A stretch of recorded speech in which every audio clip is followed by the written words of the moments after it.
상굴이요, 상굴. 그런 쪽 아래에.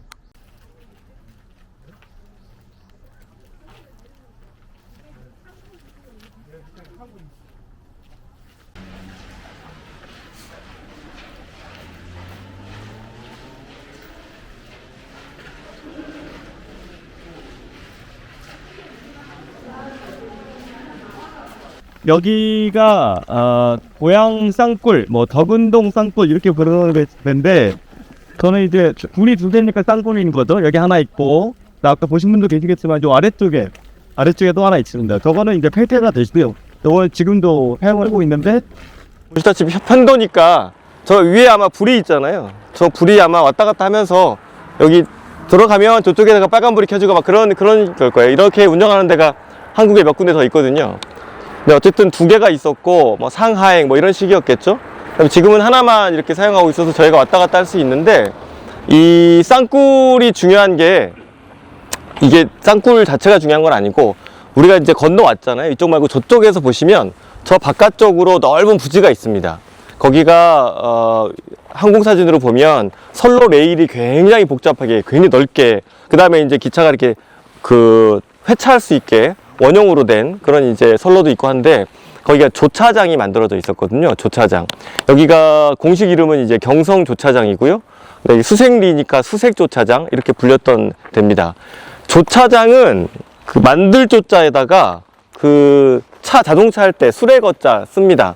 그러니까 이제 기차를요, 뭐 10량짜리, 8량짜리 이런 것도 있을 수 있고, 앞뒤로 가고 막 이런 거 있잖아요. 붙이고 옮기고 짐도 어떻게, 이 열차 차량을 재조립하는 곳이다, 이렇게 생각하시면 좋을 것 같아요. 그래서 조차라고 생각하시면 되는데, 원래 물량이 그렇게 크지 않을 때는, 지금 용산에도 부지 크잖아요. 그렇죠? 용산이라든가 또는 이제 서울역에서 대강 그 조차장 역할을 할 수 있는데, 이제 군수물자 같은 것들이 워낙 늘어나고 하게 되니까 이거를 다 감당할 용량이 안 되는 거예요. 그래서 37년인가 결정을 하게 되는데, 경성하고 용산, 경룡이라고 얘기하는데, 경성하고 용산의 두 개의 역은 여객 우선으로 바꾸고, 여기는 이제 화물 여객, 그 다음에 군수물자 하는 걸로 새로운 곳을 만들었는데, 그걸 전국에서 5개를 만들었다고 해요. 5개를. 그 평양하고 뭐 대구하고 부산하고, 그 다음에 여기 경성하고, 대전하고, 예. 그래서 여기를 수색리에다가 만들고 이름을 경성조차장이다, 이렇게 지었던 거죠. 그래서 이 시설, 다시 말씀드립니다만, 병참기지와 관련된 시설이고요. 쌍굴은 그 경성조차장에서 경의선 쪽으로 빠져나가는 상행, 하행, 철도 라인을 하기 위해서 뚫었던 거라고 그렇게 생각하시면 좋을 것 같습니다. 딱 위치가 그렇게 돼 있거든요. 지금은 이 위치가 아니에요. 저 위쪽으로 아예 철도가 새로 있습니다. 그래서 지금은 그쪽을 이용하고 여기 사용 안 하는데, 그때는 이걸 사용하려고 그렇게 만들었던 걸로 생각이 됩니다. 쌍굴 자체가 그 당시도 만들어진 것은 확실하고, 뭐 배전솔로 같은 지도도 남아있고 그렇게 돼 있더라고요. 근데 저도 이게 직접 철도가 연결되는 것들을 아직 도면을 못 봐가지고 나중에도 확인을 해봐야 될 텐데요. 아무튼 그 당시에 그 조차장과 관련된 운송시설로 만들었던 것만은 분명하고, 지금도 하나가 남아 있으니까 같이 조차장과 함께 보고, 나중에 이제 이것도 저희 전부터 얘기하는 기억의 장소로 남겨주시면 좋을 것 같다, 그런 생각이 듭니다. 저는 여기까지 했고요. 제가 도면 같은 것도 마찬가지로 또 넣어놨으니까 자료 몇 개 하고 자료도 보시면 좋을 것 같아요. 거기 보면 이제 이 조차장은 군 시설은 아니에요. 민간 시설입니다. 총독부 철도국에서 운영을 했던 걸로 보이고요. 그래서 철도국 공보에 이 조차장 관련된 뭐 공사를 어떻게 한다, 뭐 수정한다, 이런 얘기 자꾸 나오거든요. 그랬던 것 같고, 근데 엄연하게 군사적인 목적이 더 많이 있던 것만은 사실인 거죠. 여기까지 말씀을 드리고, 혹시 대표님, 우리가 재작년에 용산 갔다 갔을 때 용산역을 이렇게 지나왔는데, 용산역 안에 충북부 교통국의 공장이 있었어요. 그게 바로 지금 전자상가, 용산에 있는 그 전자상가 자리가 바로 그 자리예요. 그러니까 이제 처음에는 그걸로만 해결이 된 거예요. 근데 그 다음에 물동량이 많아지고, 왜냐면 여기를 통해서 중국으로 가는 물자가 올라가야 되니까 물동량이 많아지니까 주차장을 다시 한 거고요. 그 다음에 우리가 용산 갔을 때 하자마구미 경성 공사의 건물을 보셨잖아요. 근데 그 하자마 구미에서 이 공사 그리고 방송 주차장 공사를 하게 된 거예요. 근데 이제 그래서 여기에서 아시게 되면 시가 바로 이제 그 공사 세운 건데 거기에는 지금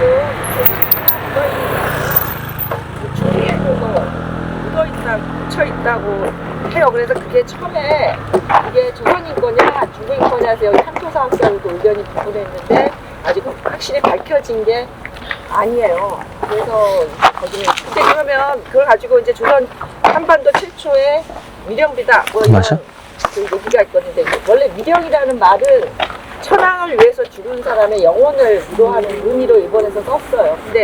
근데 그러니까 이제 하자마 구미가 이렇게 조선이나 중국인을 위한 위령비까지 만들고 대단하다 이렇게 생각을 하게 되는데 그런 위령비들은 이제 일본 내에는 뭐 수백 개가 있어요. 근데 그거를 하게 된 이유는 그 자체가 거기에서 사망한 조선인이나 중국인이나 그 사람들을 위로하기 위한 것보다는 일본 전통적인 신앙인데 이제 귀신들이 해결하는 이렇게 역사실정을 가진지도 모르기 때문에 그런 것들을 방비하게 해서 이제 세우는 거거든요. 그래서 어디나 이제 그 한반도에는 지금 아직 발견이 많이 안 되고 있는데 일본 같은 데는 큰 이런 이제 공사 현장이 있으면 그 옆에는 반드시 그 위령비가 세워져 있고 특히 탄광 같은 데도 많이 세워져 있는데 그 이유는 바로 이것입니다.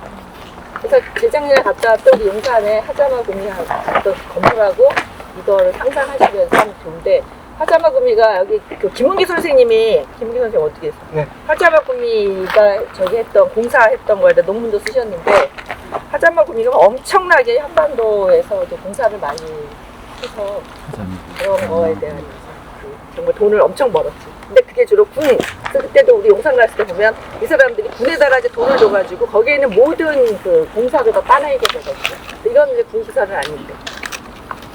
하자마 구미 쪽. 회사 이름이세요? 하자마 구미. 네. 하자마 사이 간자를 써서 하자마라고 읽어요. 하자마라고 있어요. 그 조는 군인은 건설에 산다 군이라고 했어요. 그래서 간고. 뭐 제가 별로 붙일 말이 없는데 임금 체계가요. 일본인이 100이라고 하면 조선인이 한 70, 중국인이 50. 나 이렇게 해서 돼 있으니까 좀 뭐랄까 묘하다라는 기분이 들었던 것도 사실입니다. 근데 그것도 이제 저기 충동 체제가 되면 임금 구조는 의무가 임금을 반드시 줘야 되는 거는 아니니까. 그다음에 이거는 하자마 구미가 하는 게 직접 하는 게 아니라 재하청을 줘요. 그렇죠. 그러니까 이제 그 노가다 10장이 있어요. 그럼 10장이 한 30명 정도의 인원을 거느리고 하기 때문에 임금을 줄 때 본인에게 주는 게 아니라 그 10장한테 돈을 주고 근데 그 10장이 그러면 하자마 구미하고 이 10장하고 다이렉트냐 그게 아니에요. 하자마 구미 밑에 다른 건설 조그만 합성회사가 있고 거기 다시 여러 명의 그 이제 노가다 10장들을 거느리기 때문에 임금 체계라는 거는 거기서 2번, 3번 건너뛰어서 하니까 그거는 이제 이들이 돈을 받았는지 안 받았는지에 대해서는 저희가 확인할 수 없고 똑같은 사실이에요. 예, 문제죠. 예, 그렇게 되는 거죠.